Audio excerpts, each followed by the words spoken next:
பாரம்பரிய சமையல். Peppers TV நேயர்கள் அனைவருக்கும் வணக்கம். பாரம்பரிய சமையல் நிகழ்ச்சியில் மீண்டும் உங்களை சந்திப்பதில் மகிழ்ச்சி.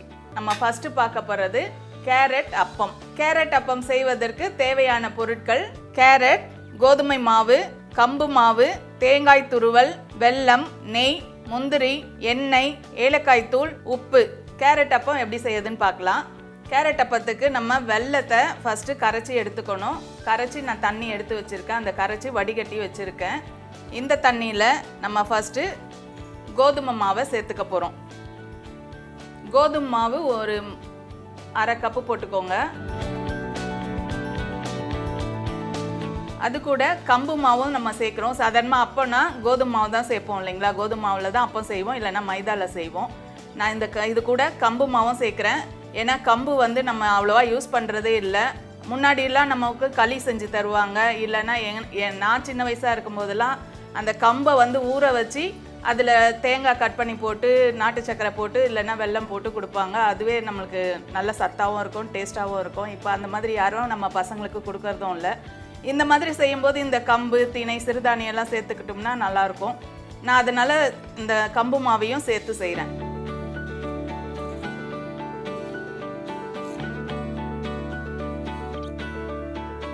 இந்த கம்பு மாவு ஒரு 1/4 கப்பு போட்டுக்கோங்க. அரை கப்பு கோதுமை மாவுனா 1/4 கப்பு கம்பு மாவு சேர்த்துக்கோங்க. அது கூட ஏலக்காய் தூள் ஒரு 1/4 ஸ்பூன் சேர்த்துக்கோங்க. சேர்த்துட்டு தேவையான அளவு கொஞ்சம் இனிப்பு சுவைக்காக உப்பு சேர்க்குறோம். உப்பு சேர்த்தாதான் அந்த இனிப்பு சுவை கூட்டி தரும். அதனால் உப்பு சேர்த்துக்கிறோம். இப்போ இது கூட நம்ம கேரட்டும் முந்திரியும் நெய்யில் வறுத்து சேர்க்க போகிறோம். கடாய் அடுப்பில் வச்சுட்டு நெய்யில் கேரட்டும் முந்திரியும் வறுக்க போகிறோம். இப்போ ஸ்டவ் பற்ற வச்சுக்கிறேன். கடாய் சூடான பிறகு கொஞ்சம் நெய் சேர்த்துக்கோங்க.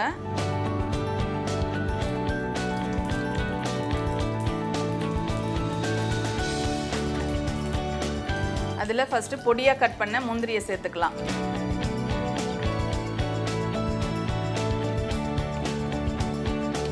இது கூடவே அரை கப்பு கேரட்டை துருவி வச்சுக்கோங்க. அதையும் சேர்த்து நெய்யில் வறுத்துக்கலாம். அந்த பச்சை வாசனை போகிற வரைக்கும் நெய்யில் வறுத்துக்கோங்க.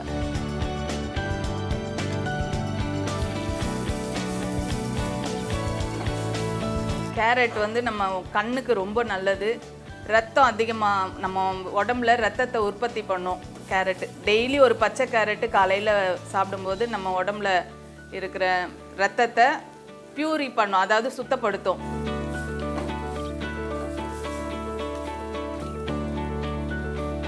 இது கூடவே தேங்காய் துருவல் ஒரு அரை கப்பு எடுத்துக்கோங்க. அதையும் சேர்த்துக்கலாம். இது வதங்கிருச்சு. இப்போ ஸ்டவ் ஆஃப் பண்ணிவிட்டு இதையும் நம்ம இந்த மாவோடு சேர்க்க போகிறோம். இப்போ சேர்த்துடலாம்.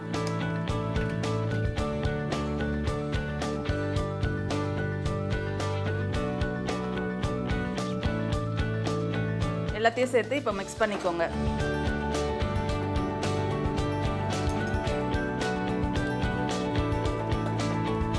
நம்ம தோசை மாவு பதத்துக்கும் கொஞ்சம் திக்காக வரணும். இந்த பதத்துக்கு கரைச்சிக்கோங்க.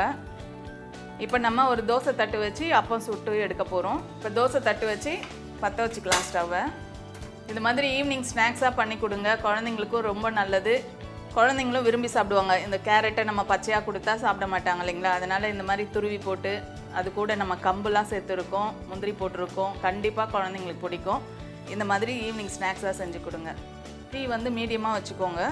வச்சுட்டு உங்களுக்கு நெய் வேணும்னா நெய் சேர்த்துக்கோங்க. நான் எண்ணெய் சேர்க்குறேன். சேர்த்துட்டு இந்த மாவை தோசை தட்டில் ஊற்றி இப்படி நம்ம தோசை சுடுவோம் இல்லைங்களா? அதை விட கொஞ்சம் திக்காக ஊற்றிக்கோங்க.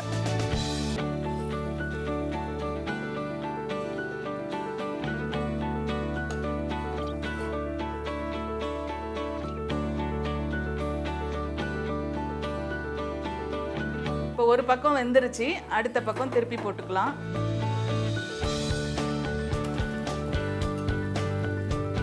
கம்பு சேர்த்துருக்கோம், கம்பு மாவு சேர்த்துருக்கோம் இல்லைங்களா?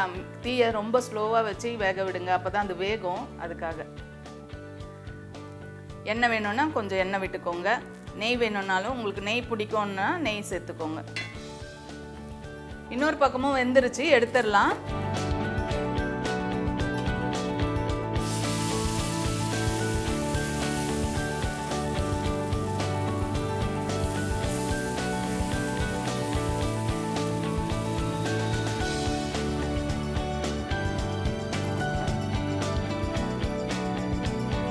இதில் நம்ம கம்பு சேர்த்துருக்கோம் இல்லைங்களா, கம்பு வந்து இந்த சர்க்கரை அளவு அதிகமாக இருக்கிறவங்களுக்கு ரொம்ப நல்லது. சர்க்கரை அளவை கம்மி பண்ணும்.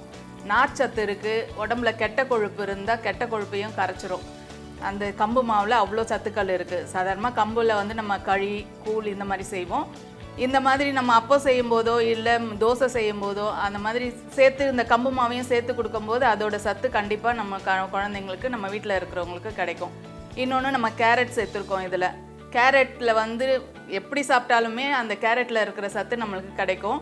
கேரட் பச்சையாக சாப்பிட்டாலும் சரி, இந்த மாதிரி அப்பம் இல்லை அல்வா எந்த மாதிரி சாப்பிட்டாலும் நம்மளுக்கு கேரட்டோட சத்து கிடைக்கும். கேரட்டில் விட்டமின் சி இருக்குது. இது கண் பார்வைக்கு ரொம்ப நல்லதுன்னு எல்லாருக்கும் தெரியும். இன்னொன்று, இதில் வந்து புற்றுநோய் தடுக்கிற சத்து அதிகமாக இருக்குது. நம்ம வெயில் காலத்தில் நிறைய வேர்வை வந்து நம்ம உடம்புல இருக்கிற நீர்லாம் வெளியே போகும் இல்லைங்களா, இந்த கேரட்டை டெய்லி ஒன்று சாப்பிட்டுட்டு வரும்போது நம்மளுக்கு உடம்புல தேவையான நீர் சத்தம் இதில் நம்ம சாப்பிட்டுட்டு வரும்போது கிடைக்கும்.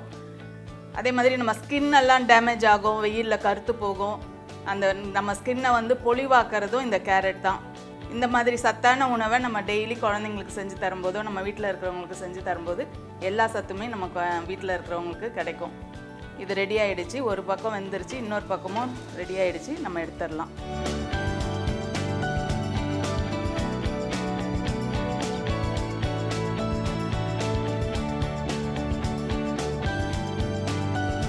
சுவையான சத்தான கேரட் அப்பம் ரெடி ஆகிடுச்சு. கண்டிப்பாக நீங்களும் வீட்டில் ட்ரை பண்ணுங்கள்.